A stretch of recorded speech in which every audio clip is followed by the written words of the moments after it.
Azizlar, bugun bozordan juda ham zo'r narxga, shikalat narxga bitta Innovet topib qo'ydim. Bitta ko'ringlar, sizlar ham bir maza qilinglar. Nomerlarni pastga qo'yib qo'yaman. Bemalol telefon qilib savdo qilishinglar mumkin bo'ladi. Azizlar, Innovet Mi 7 bu 2021-yildan boshlab kelgan bizga. Buni bilganlar biladi. Bular ikkita pozitsiyada kelgan. Asosiysi bitta pozitsiya. Bizga yetib kelganlari katta o'zgarish bo'lmaydi. Mashinaning ichini ko'ringlar bitta. 72 kilovat batareyaga qo'yilgan mashinaga standarti bo'yicha 530 km yuradi deydi. Mashina 34 km yurgan, o'zini radnoy ballonlarida Senko yumshoq ballonlar qo'yilgan. Azizlar, mashinada 3 ta panel bo'ladi. Asosiy panel, boshqaruv, taxometr o'rnida bitta yana bitta panel va passajirlar uchun razlikatelniy panel bo'ladi. Orqadagi passajirlar ham esdan chiqmagan, ko'rishinglar mumkin. Kelasiga alohida ekranlar qo'yib ketilgan.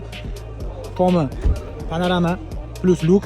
Mashinada 12 ta kolonka, akustik sistema, polniy aylanasiga kolonka, tomida ham kolonka bo'ladi.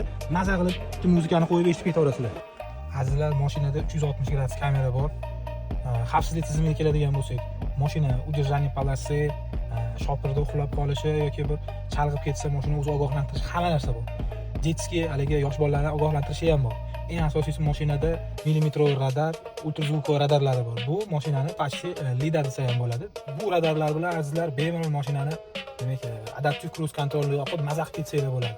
Mashina вообще dahshat. Azizlar, buni egalari aytishyapti, mashina toza, kraska joyi yo'q. Bemalol tekshirib olishinglar bo'ladi.